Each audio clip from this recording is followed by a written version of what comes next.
근무하다가 오신 거 맞죠? 그래서 스타트업 분들이라서 바쁘실 텐데 시간 내주셔서 감사하고요. 일단은 오늘 인터뷰 시작 전에 이제 저희 디타 구독자분들한테 아주 간단하게만 소개를 부탁드릴게요. 일단 뭐 아주 간단한 네임 이런 수준으로 부탁드리겠습니다. 안녕하세요. 저는 스티키밤이라는 후원 서비스를 운영하고 있는 트리니드라는 회사의 부대표를 맡고 있는 이영현입니다. 안녕하세요. 저는 크리에이터 최케빈입니다. 반갑습니다. 자, 이 스튜디오가 평소에 제가 그 디지털 타임즈 유튜브 스튜디오에서 녹화하는데 아마 우리 디타 구독자분들이 보시면 여기 약간 독특하다 이러실 거예요. 여기에서 우리가 촬영을 하는 요 사연을 좀 얘기를 오히려 부대표님이 해주시면 좋을 것 같은데? 이 공간은 일단 먼저 이 공간을 먼저 설명해드리기 전에 네. 저희가 어디에 있냐면 전파진흥협회에서 1인 미디어 컴플렉스라는 데를 운영을 하고 있어요. 네, 그게 네, 뭐냐면 이제 감사하게도 전파진흥협회에서 저희 같이 1인 미디어에서 사업을 영위하고 있는 스타트업을 대상으로 꼭 1인 미디어를 하고 있는 그 인플루언서나 크리에이터 분이 아니더라도 관련된 사업 전체적으로 그렇죠. 관련 사업 전체에서 거기에서 사업을 영위하고 있는 스타트업을 대상으로 사무실도 거의 무료로 빌려주시고요. 그러니까 이런 지금 스튜디오도 되게 지원을 많이 해주세요. 입주 지원도 하고 지금 센터 안에 있는 크리에이터 분들이나 아니면 입주하신 분들을 위해서 서비스라고 해야 되나 지원이라고 해야 되나 하는 그런 지원 아주 풀 서포트를 해주시고 있는 공간입니다. 그래서 여기에서 이제 저희가 어떻게 들어오냐면 이제 들어오려면 선발을 통해서 들어오고요. 그래서 감사하게도 뭐 여러 가지 지원을 받고 있는 공간에서 저희가 지금 사업을 영위하고 있고 이 공간은 이제 1인 미디어 컴플렉스에서 운영하는 여러 가지 스튜디오가 있어요. 그래서 여러 가지면은 지금 우리 있는 거는 그 중에 하나인 거고. 그렇죠. 여기가 좀 사실은 보시기에는 뒤에가 하얀 화면이긴 하지만 약간 아담하잖아요. 그렇죠. 사실 이런 공간을 서울에서 이 가격에 찾기가 저는 정말 어려워요. 그리고 이런 공간도 있고 그냥 제가 지금 뭐 저희 서비스 공식 방송도 제가 운영을 하고 있는데 뭐 그 방송은 지금 옆방에서 할 수 있고 뭐 게임도 하고 뭐 그냥 뭐 이런저런 얘기하면서 방송도 하고 이게 여기가 지금 지하잖아요. 이 건물에 이 건물 지하에 방금 표현 주신 옆방이라고 하면 옆에는 또 다른 형태의 스튜디오가 있고 그럼 여기 스튜디오 대충만 봐도 꽤 많아 보이던데? 저 정확하게 기억은 안 나는데 대충 큰 거 작은 거 한 10개 정도 됩니다. 아이고야. 근데 그 엑기 수 있는 게 필요한 거 거의 다 있고요. 네. 뭐 게임 방송 할 수도 있고 뭐 그냥 뭐 토크 방송도 할 수 있고 저희처럼 이렇게 인터뷰도 할 수 있고 지금도 우리 지금 준비할 때 보면 여기 뭐 스튜디오는 물론이고 조명, 카메라도 빌려주죠. 네, 카메라 다 있어요. 마이크도 빌려주는 거고 지금. 훌륭하죠. 우리만 실수 안 하면 되겠네. 그렇죠. 그리고 저 그런 것도 있어요. 그러니까 쿡방이라고 해서 요리 방송할 수 있는 스튜디오도 있어요. 되게 크게. 그리고 저희가 이제 크리에이터 분들 팬미팅도 저희가 지원을 해드리고 있거든요. 이 회사에서 할 때 여기를 또 활용하는구나. 그렇죠. 그래서 저기에 보면 오픈 스튜디오라고 엄청 크게 진짜 딱 서울역 딱 오면은 되게 멋있게 있는 데가 있어요. 거기서 딱 눈에 보이는구나 밖에. 그래서 그런 스튜디오도 운영하고 있는데 상당히 좋은 공간입니다. 정리를 하자면 트윈이들, 그러니까 스티키밤 서비스를 하고 있는 트윈이들은 과학기술정보통신부 산하 이 한국전파진흥협회가 운영하고 있는 이 1인 미디어 컴플렉스라고 하는 인프라 안에 입주도 해 있고 지금 우리가 찍고 있는 이 스튜디오도 정부 지원으로 운영되고 있는 뭐 아는 사람들은 다 아는 그렇죠. 꽤 괜찮은 지원이 되는 공간이고 우리가 여기서 인터뷰를 하고 있다. 좋습니다. 그렇죠. 아주 명확한 설명이 됐다. 그리고 저희가 요게 저 너무 좋아서 이번에 저희 이제 지인들 스타트업 대표님들한테도 소개를 해드렸고 제 지인 회사만 거의 한 세 분? 세 분 이번에 이제 다음 달부터 입주하고 그러고 있습니다. 소개만 한다고 해서 입주하는 데가 여기가 아닌 걸로 아는데. 그렇죠. 되게 그분들이 저희보다 훌륭하신 회사들이라 그러니까 이런 기회가 있다고 알려주셨고 그러니까 그분들이 여기서 경쟁 PT 통해 가지고 어쨌든 선정이 되셔서 오신 거다 이렇게 이해하면 되는 거죠. 네, 맞습니다. 그래도 승률이 꽤 높네. 소개하신 분들 중에 혹시 뭐 따로 뭐 한 거 아니죠? 아니 운이 좋게 제가 훌륭하신 분들 알고 있어서 그렇게 됐습니다. 그럼 여기 입주하신 게 언제였죠? 저희는 횟수로는? 2년 전. 아, 2년 전이고 이제 거의 끝나가요. 그러니까 갱신이 됩니까? 그러니까 1년을 할 수 있고요. 그다음에 심사를 거쳐서 1년을 더 할 수 그럼 있는데 PT 또 해야 되겠네? 그렇죠. 그때 그러니까 이제 1년 그렇죠. 연장하려면 연장 PT PT를 해야죠. 해야죠, 당연히. 그래서 사실 저희 더 있고 싶은데 당연히 PT 한 번은 있겠지만, 그러니까 최대 3년이라는 거네? 2년 1 플러스 1 1년 플러스 1년 2년 전에 왔다며. 그러니까 저희는 2년이 끝났죠. 어. 그러니까 2년 전에 PT 해서 선발이 됐고요. 어. 그 그럼 이제 이후에 진짜 끝나는 거야? 네, 그래서 이제 거의 야, 2년 이상은 안 되는구나. 네, 2년 이상은 안 돼요. 야. 그러니까 너무 아쉽습니다. 그럼 이제 흔히 하는 말로 어디 집 마련을 해야 되나요? 하고 있나요? 그래서 저희가 여기가 너무 좋아서 그러니까 이쪽 주변에서 해야 네, 돼. 여기 너무 좋아서 여기 이 비싼데. 공간을 이용하고 싶어서 바로 옆 건물에 사무실을 잡으려고 계획하고 있어요. 돈 지금. 많이 벌었나 보네. 아, 여기 비싸잖아, 서울역 근처라. 그만큼 가치가 있기 때문에 저희가 한번 투자를 해볼까. 임대료 내더라도 여기 센터 자체가 지금 기타 구독자분들께서는 요 흰 화면만 보시지만 위치가 서울역이잖아요. 그렇죠. 위치 서울역이라 네. 사실 크리에이터 분들이 전국 방방곡곡에 사세요. 네. 아무래도 자기 스튜디오가 거의 다 집에 있거든요. 네. 그래서 다 그냥 집에서 방송하시는 분들이 되게 많아가지고 전국 방방곡곡에서 살고 계신데 딱 서울역에 있어서 되게 KTX 접근성이 좋기 때문에 저희가 뭐 팬미팅 할 때도 부담 없이 나오시고 위치도 되게 좋아요. 그러니까 지금 트레이니들 입장에서는 크리에이터 분들 이제 초청하거나 할 때 접근성이 좋은 거고, 또 한편으로는 제가 알고 있기로는 방금 말씀 주신 것처럼 전국에 계신 크리에이터 분들도 사실 또 촬영할 때 서울 그림이 많이 필요할 때가 있어. 그럼 서울로 올라올 때 와서 일종의 여기를 포스트로 둘 수 있는 거잖아요. 아마 근데 그런 거 다 고려해서 장소를 여기로 정했을 걸로 저도 알고는 있습니다. 네, 그런 것 같아요. 그런데 서울역이라 여기 입주했던 트윈이들 입장에서는 너무 먼 곳으로 가기에는 생뚱맞고 네. 가까운 데로 가려고 하는데 또 서울역이 좋지만 비싸지. 그렇죠. 그래서 여기가 임대료가 되게 비싸다고 그러더라고요. 네, 그래서 이거 처음 엄청 왔을 비싸대요. 때 이제 저희 이제 센터분들 얘기를 할 때 너무 비싼 데 잡아가지고 혼났다. 음. 라는 말씀을 하셨는데 사실 저희가 입주자 입장에서는 너무 위치가 좋아요. 그래서 비싸지 않습니다. 그만큼 값어치 합니다. 그러니까 비싸다라는 것도 지금 와서 그렇지만 여기가 입주했었을 때 그때 한참 공모했던 거를 제가 듣기로는 그때 코로나 때여서 오히려 여기가 많이 비어 있었다. 맞아요. 그러니까 맞아요. 딱 뭐 다 잘 맞아 떨어진 것 같아요. 근데 거기에 또 트레이닝들처럼 좋은 회사가 또 입주도 하게 된 거고, 그러니까 오늘 뭐 촬영까지 여기서 그냥 원스톱으로 위에서 내려오신 거죠? 그렇죠. 뭐 TMI이긴 한데 그냥 저는 화물 엘리베이터 타고 알겠습니다. 트리니들이라고 하는 회사명보다는 서비스를 이용하는 이용자들이나 크리에이터 분들 입장에서는 회사명보다는 서비스명을 더 잘 아실 거란 말이죠. 스티키밤. 뭐 쓰시는 분들이야 당연히 아시겠죠. 근데 예를 들면 크리에이터 분들이 뭐 유튜브나 트위치처럼 방송을 하고 수익을 얻는 방법이 통상들 생각하실 때는 뭐 광고 조회수, 뭐 조회수에 따른 광고 이걸 많이 떠올리실 텐데, 뭐 우리 구독자분들도 그렇고 또 혹시 모르실 분들을 위해서 지금 스티키밤이 이제 활용되고 있는 광고 외에 이 시청자 후원 수익이라고 하는 그 서비스 생태에 대해서도 한번 설명해 주시면 좋을 것 같아요. 크리에이터 분들이 수익이 되게 여러 가지 형태로 이제 수익을 내고 계신데 뭐 크게는 광고 수익. 그렇죠. 우리가 잘 알고 있는. 네. 네. 그리고 이제 뭐 트위치에서 방송을 하시는 분들은 아니면 유튜브에서도 방송하시는 분들은 그 플랫폼마다의 뭐 구독자에 대한 그 요금이 있어요. 그래서 트위치는 구독자 월 한 7,000원 정도 하나요?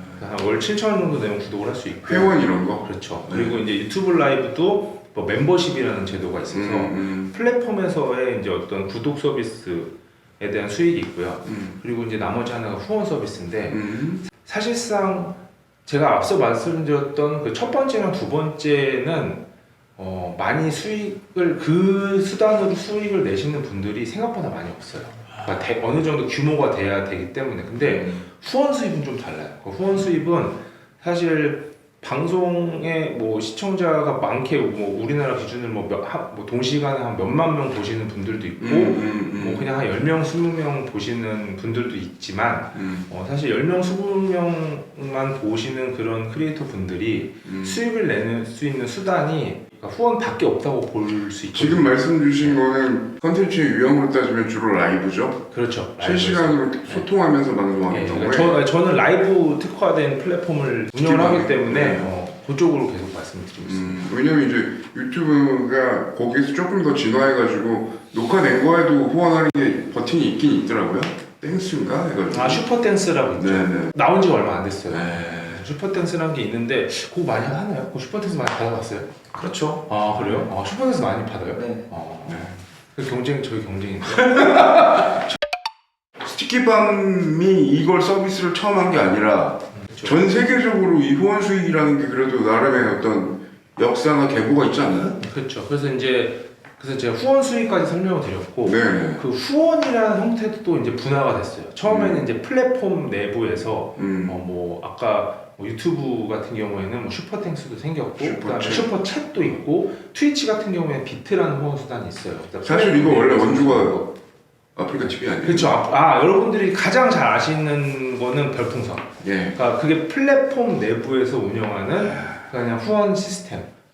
플랫폼이 후원 수단. 직접 운영하는 그렇죠. 후원 그리고 그 각각 다 있죠. 네, 그래서 이제 그런 게 다 있는데 말하기가 좀 조심스럽지만 수수료가 비싸요. 뭐 당연히 그거를 제공한 플랫폼 입장에서는 네. 이른바 레비뉴를 레비뉴 쉐어를 하겠죠. 네, 그래서 수수료가 비싸서 음. 이제 서드 파티 후원이라는 것들이 생겼어요. 그러니까 크리에이터 입장에서는 플랫폼의 후원 서비스가 아닌 그렇죠.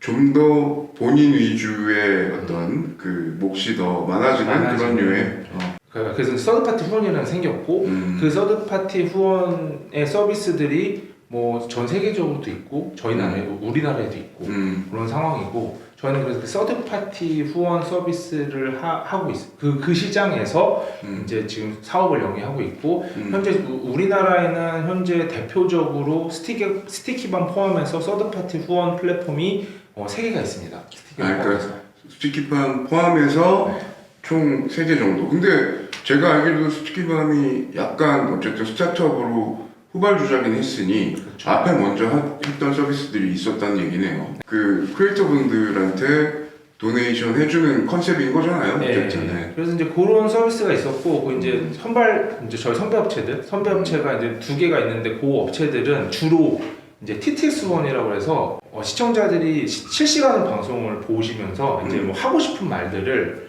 채팅창으로 하면은 그게 다 묻히거든요, 거의. 그러겠네요. 그러니까 돈을 내고 후원을 하는 거죠. 그러니까 뭐 안녕하세요를 해도 채팅창에다가 안녕하세요 하는 거랑 그건 글자 작고 네. 안 보일 수도 있고. 보이지도 않아요. 보이지도 않고 그냥 보지도 않고 안 보죠. 보나요? 잘 안 보여요? 여기 자꾸 보시는 분이세요. 그래서 다 이제- 봐주시는 분이세요. 네, 그래서 네. 안녕하세요를 해도 1,000원이라도 내고 하면 이제 스트리머가 반응을 해줘요. 그러니까 크리에이터가. 쉽게 말하면은 화면에서 그 차지하는 예를 들면 사이즈를 좀 크게 한다는 거잖아요. 그래서 어쨌든 뭐 자본주의에서 그렇죠. 후원한 자본주의. 만큼 내 이름을 불러줄 확률을 높이는. 그렇죠. 약간 어떻게 보면 어그로 본다는 표현을 쓰거든요. 그러니까 어그로가 딱 끌려요. 그러면은 이제 크리에이터가 이제 반응을 해주고 그러면서 이제 티키타카를 하는 게 저희 선배 업체들이 지금 시장에 진입했던 거였고 그다음에 거기에서 이제 또 추가적으로 여러 가지 기능들이 있는데 그거는 좀 TMI인 것 같아서 제가 생략을 할게요. 그러면 뭐 제가 뭐 말씀 주셨으니까 이어가지고 제가 질문을 드리면 방금 말씀 주신 것처럼 전반적인 기준은 라이브였을 때가 최적이잖아요. 근데 방송이 라이브만 있는 건 아닌데 자 일단 그러면 라이브로 방송을 하시는 크리에이터 분들을 위한 서비스가 일단 대전제 그렇죠. 그랬는데 또 심지어 그걸 플랫폼이 직접 운영하는 서비스들도 또 있어. 후원 서비스. 그리고 뭐 전 세계에 하겠지만 우리나라에서 그걸 자리 잡은 선행 서비스들도 또 있어. 누가 보면은 딱 봐도 레드오션이라고 생각할 수 있는 거잖아요. 그렇죠. 레드 오션. 네, 누가 봐도. 근데 이거를 웬만하면 신규 진입할 틈도 없어 보이고 들어와도 성공할 것 같다는 생각이 안 들 확률이 높은데 뭔 자신감으로 스티키밤이면 된다라는 무슨 자신감으로 하셨는지가 좀 저는 궁금하네요. 방금 설명을 해드렸던 것처럼 그러니까 이제 선행 서비스들은 단순히 어떤 텍스트를 음성으로 읽어주는 서비스를 주로 했어요. 그런 방식으로 이제 소통을 했는데 이제 다른 방법 제가 봤을 때는 이제 다른 방법으로 후원하는 시스템을 만들면 그러니까 시장에서 유니크 포인트가 생기고 그 방식대로 하면은 저는 될 것 같다. 그래서 그거는 제가 이제 일단 그거는 그때 케빈님이 했으니까 케빈님이 얘기한 거예요. 그래서 저희는 이제 선행 서비스들은 이제 텍스트 기반의 후원이었다면 저희 서비스는 스티키밤은 화면에다가 스티커나 이미지나 이미지 같은 것들을 붙이는 형태예요. 그러니까 이미지로 소통하는 거죠. 그러니까 예를 들면은 뭐 후원 서비스라는 거 자체 시스템은 크리에이터가 이제 방송 중에 눈에 띄게 화면에 적지 않은 부분들을 이렇게 차지하면서 글자가 나온다든가 어쨌든 그걸 가지고 다시 하나의 소재로 삼아서 소통을 하는 건데 트윈이들의 스티키밤은 텍스트 즉 메시지 같은 느낌의 내용보다는 우리 흔히 하는 말로 밈, 짤 뭐 이런 것처럼 뭐 약간 움직이는 애니메이션 같은 걸로 뭔가 보내가지고 그걸로 소통을 거꾸로 하게 하는 그런 좀 진화된 서비스라고 볼 수 있겠네요. 그렇죠. 진화된 서비스예요. 저희는 그래서 이미지를 붙이면서 텍스트도 나와요. 아까 TTS라고 하는데 텍스트 투 스피치라고 하는데 TTS도 나오고 음성도 나오고 짤도 붙이자. 그래서 한 단계 진화된 거죠. 사실 이제 이게 저는 되게 당연하다고 보는 게 그러니까 인공지능이 유행을 인공지능도 보면 처음에는 텍스트 기반에 대한 연구와 서비스들이 됐어요. 그게 되니까 이제 그 다음에 요즘에 이미지로 가잖아요. 그렇죠. 달리 미드저니 해가면서. 네. 저희도 마찬가지인 것 같아요. 그러니까 그냥 텍스트 기반의 서비스를 이제 선행 기업들이 했다면 저희는 이제 텍스트에 이미지까지 하면 훨씬 재밌는 거 아니야? 훨씬 더 재밌게 소통할 수 있는 거 아니야? 라는 비즈니스 모델로 시장에 접근을 해서 그게 바로 이제 저희 어떤 킬러 어플리케이션이었고 유니크 포인트였죠. 시장에서 유니크 포인트. 저희가 이제 한 2년 전에 선배 업체 대표님이랑 얘기를 했는데 쉽지 않을 거예요. 쉽지 않을 거예요. 안 될 거예요. 안 될 거예요. 그러니까 이미 레드 오션이니까. 네, 그렇죠. 그랬는데 저희가 이제 뿌리를 잘 내렸죠. 거의 이제 사실 거의 3등을 하고 싶은 업체들이 생각보다 트라이를 많이 했지만 다 나가 떨어졌어요. 근데 저희는 이제 뿌리를 내렸죠. 그래서 이제 성장하면 되는 상황. 이영렬 대표님 말씀만 들어서는 마치 이걸 오랜 기간 이 서비스만을 준비한 사람처럼 아주 천연덕스럽게 얘기해 주시지만 그냥 비즈니스만 좀 제가 듣기로는 꼭 그랬던가만은 아니라 다른 걸 했다가 엎어지면서 했다는 얘기가 있던데 그 얘기는 오히려 제가 한번 옆에 계신 분께 여쭤보도록 하겠습니다. 케빈님께. 지금 방금 말씀 주신 거 보면 마치 준비된 3위 사업자가 시장 진입을 독자적 기술로 여기는 TTS밖에 안 되니까 우린 이미지로 딱 승부하겠어 라고 해서 마치 당연한 듯이 들어온 것처럼 얘기하시지만 제가 알기로는 듣기로는 조금 아닌 걸로 알고 있어서 반반? 거기 관련되신 분으로서 설명을 좀 듣고 싶네요. 초반에는 다른 사업이었어요. 어떻게 보면은 전혀 다른 사업인데 왜 저희가 TV 같은 거 볼 때나 뭐 스포츠 중계나 이런 거 보면은 이제 뒤쪽에 전광판 같은 게 이렇게 있잖아요. 광고판 같은 게. 근데 저는 항상 궁금했거든요. 그거 일일이 다 바꾸나 항상. 그때마다. 네, 그때마다 다시 다 뭐 도배하듯이. 멘트도 좀 다르잖아. 네, 그랬는데 이게 알고 보니까 이제 그래픽으로 더 씌우는 거라고 하더라고요. 가상 광고. 네, 가상 광고. 그러니까 같은 스포츠 경기여도 이 나라에 가는 광고가 다르고 저 나라에 가는 광고가 맞습니다. 메인 스폰서 정도만 이렇게 띄워주는 맞습니다. 뭐 그런 시스템이라고 하던데 이제 트리니들이 하고 있었던 기술은 그런 패턴을 인식해서 옷 위에 있는 패턴이라든지 아니면 어디에다가라도 패턴을 붙여두면 그 패턴을 인식해서 그 움직임 그대로 아니면 옷 같은 거 굴곡이 생겨도 그걸 그대로 이제 가져갈 수 있는 그 덮어서 로고 같은 걸 덮어서 가져갈 수 있는 그런 기술이었어요. 근데 그거를 라이브 스트리밍 시장에 좀 쓰고 싶으시다고 그랬는데 사실은 제가 이제 현업을 하는 사람 입장에서는 크리에이터 입장에서 현실성이 좀 없었죠. 왜냐면 옷 같은 거를 제안을 하는 순간 뭐 예쁜 옷도 못 입을 수도 있고 뭐 여러 가지 제약이 생기니까 그리고 이제 캠 방송을 할 때 뭐 그런 패턴을 뒤에다 띄워놔야 된다던가 하면은 약간 부담스러울 수 있을 것 같아요. 크리에이터 입장에서 약간 신기한 맛은 있지만 그래서 그런 거 말고 차라리 좀 이렇게 다른 후원 서비스를 만들어 보자 라고 해서 제가 그때부터 이제 여러 가지 방송을 봤는데 방송을 해보신 분들은 아시겠지만은 이제 후원 서비스를 써보시면은 어떤 텍스트 영역, 뭐 영상 후원의 영역, 뭐 어떤 영역 이렇게 영역이 좀 나뉘어져 있어요. 그러니까 라이브 방송 하시는 크리에이터 분들 보면 예를 들면 화면을 자기 나름대로 꾸민다는 거죠. 위치 딱딱 지정해가지고. 예를 들어서 뭐 TTS 메시지 후원은 나는 왼쪽 위에 둘래.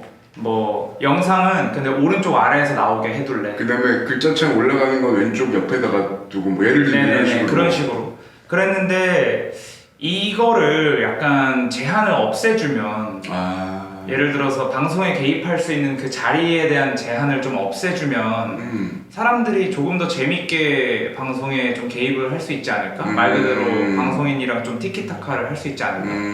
네, 그런 생각이 들어서 좀 그런 거 어떠냐라고 해서 이제 이야기를 했고 뭔가 거기에 좀 꽂히신 것 같았어요. 맨 처음에 이야기를 할 때.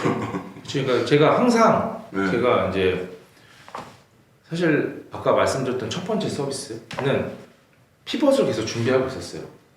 이게 만들다 보면은 이게 잘 안 되겠구나. 근데 이미 기차는 떠났네 라는 생각들을 좀 할 때가 있어요. 근데 그 서비스가 약간 그랬고 그래서 이제 그때 그 서비스를 운영을 하면서 저는 이제 경영자 입장에서 리스크 관리를 해야 되거든요. 회사의 리스크 관리. 그래서 다른 피벗 아이템을 계속 생각을 하고 있었고 그때 그럼 그 피벗 아이템을 이제 고려하던 그 상황일 때 그때 케빈님이 원래 여기 그러니까 같이 지금처럼 멤버라고 할까 그런 거였나요? 아니면 그냥 흔히 하는 말로 뭐 이렇게 후배 뭐 이렇게 가서 그쵸, 거의 그 정도였죠. 그때는 사실 그때 저희가 돈도 많이 없고 케빈님을 모시기에는 그러니까 사실 돈이 없죠. 해줄 게 없으니까. 그래서 제가 이제 그냥 되게 가끔씩 전화해서 뭐 지금이야 편하게 전화하는데 그때는 전화할까 말까? 그래서 이제 전화 가끔은 그때 당시로 보면은 여기는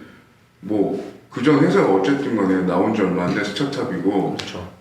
자리 잡은 이미 자리 잡은 크리에이터잖아요. 그래서 1.5세대. 그렇죠. 그래서 항상 제가 전화를 해가지고 이제 커피 한잔 하자. 커피 한잔. 그래서 이게 아이디어가 어디서 나왔냐면 그 삼성역에서 그 코엑스에서 둘이 커피 마시면서 이제 케빈이 갑자기 이제 그런 거 형 근데 나는 요렇게 화면에다가 붙이는 거 붙이면서 내가 멘트를 치면은 나는 내가 크리에이터니까 나도 쓸 것 같아.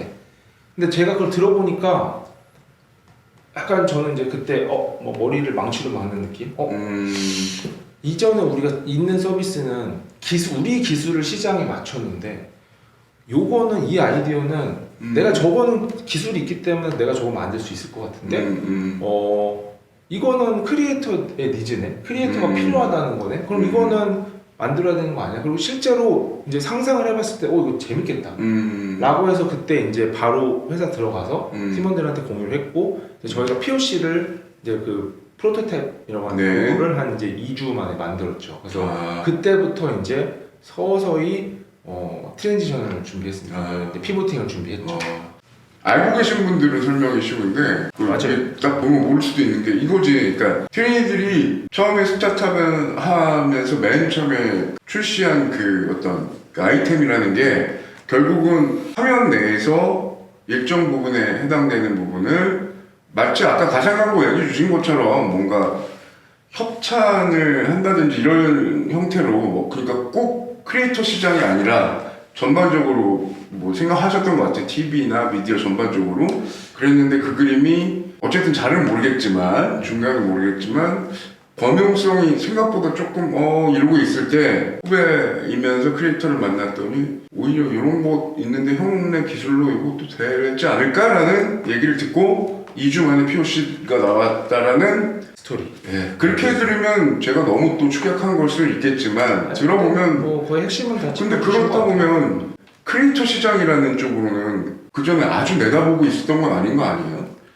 그 크리에이터 시장은 사실 관심이 있었어도 좀 달랐던 거네. 그렇죠. 그러니까 뭐 저희가 이제 물론 저도 저는 원래 뭐 어렸을 때부터 뭐 크리에이터 시장 관심이 많아요 이렇게 말하고 싶지만 사실 저는 이제 그거까지는 아니었고 저는 근데 1인 방송 쪽은 되게 관심이 많았어요. 네. 그러니까 제가 이제 연구실에 계속 오래 있었고 대학원까지 가서 이제 박사학위까지 받긴 했는데 짬짬이 그 대학원 생활을 하면 되게 시간이 많아요 생각보다. 그때 이제 저의 어떤 동반자가 나의 마음을 이루어주는 그렇죠. 게임 방송. 그때 이제 1인 방송 라이브 방송을 되게 많이 봤어요. 뭐 그때 이제 다음팟에서도 맞아요. 사람들이 이제 방송을 했고 초창기죠. 그리고 아프리카 TV에서 이제 방송을 많이 해서 맞아요. 저도 그때 막 심심해서 방송도 한번 해보고 막 그런 되게 이제 인터넷 방송이랑 되게 친숙한 그러니까 그거에 대한 이해는 있었던 거고 네. 그런데 마침 후배랑 얘기하면서 니즈도 있다고 했고 기술은 가지고 있고 그래서 피봇을 하신 거네요. 그렇죠. 그러니까 원래 이제 1인 방송 들어온 거는 이제 저희가 기술이 있었는데 그거를 이제 1인 방송에 적용을 해보자 라는 데까지는 그래도 왔다 갔다 하고 있었고 했다가 이제 케빈님이 일단 형 이거 만들면 재밌을 것 같아. 그러니까 원래 가지고 있는 기술 그대로 1인 여기 시장에다가 하는 거는 아닌 것 같고 그렇죠. 그렇게 약간 피봇을 해서 하면 좋을 것 같다. 그러면 이게 큰 역할을 한 거네. 그렇죠. 제가 그거 이제 스티키밤이 서비스가 이제 안착을 하고 저희가 요거 가지고 이제 되게 감사하게도 투자를 받았을 때 가장 먼저 접근? 가장 먼저 이제 그 기쁜 소식을 연락하면서 이제 내가 나도 이제 돈이 생겼고 그 같이 좀 일을 해볼 수 있는 여건이 됐다. 그래서 같이 한번 해보자. 그래서 저희가 이제 크리에이터 이사로 모셨습니다. 두 분이 어쨌든 같은 대학교 성립회사이신 거잖아요. 네네. 그렇죠. 근데 이게 또 막상 사회생활이 해보시고 하시지만 뭐가 잘 되잖아요. 그럼 사람은 자기가 잘 된 줄 알거든요. 그렇죠. 저도 연락하고 이런 거는 괜찮은 거예요. 그래서 뭐야. 그때 도움도 서로 많이 준 거 같고. 근데 워낙 그때 되게 어려웠을 때 케빈님이 되게 도움을 많이 줬어요. 그리고 이제 사실 도움을 받는 사람 입장에서는 약간 좀 어렵거든요. 되게 전화 한번 하기 어려운데 되게 전화할 때마다 오히려 되게 잘 받아주고 아까 뭐 그런 것도 자기가 생각해서 더 아이디어를 더 내주고 그래서 그게 저는 되게 고맙더라고요. 그래서 그렇게 이제 인연이 됐어요. 그 괜찮은 직장에 잘 가서 잘 다니고 있었을 땐 연락이 없었다가 스타트업 하고 나서 연락하지 않았어요? 혹시? 제가 예, 주세요. 저에게 점수 들어야 돼요. 원래 이제 대학 다닐 때는 제가 워낙 아싸였어요. 한마디로. 네, 워낙 뭐 외부 활동도 안 하고 제가 또 술도 안 좋아하고. 여기는 완전 인싸처럼 보이는데. 이 형은 이제 그러니까 축구하고 활동적으로 치킨 먹고 맥주 마시고 약간 이런 쪽에 남자들한테만 있어요. 네, 약간 상남자 약간 이런 쪽이고 저는 학교 끝나면은 그냥 집에 가서 게임하고 그러니까 뭐 아니나 다를까 크리에이터가 되어버렸지만 그러네. 게임 크리에이터 되어버렸지만 저는 항상 집에서 게임하고 약간 이런 좀 아웃사이더 같은 사람이어서 아마 저를 아는 선배분들도 그렇게 많지는 않을 거예요. 그래도 그 중에 아는 선배였네. 근데 이제 어떻게 된 거냐면은 이 형이 그때 활동하고 몰랐어요, 있는 축구부에 저랑 동기인 후배들이 있으니까 한 달에 건너온 거야? 주변에 혹시 크리에이터 없냐 이렇게 된 거죠. 웬일이야.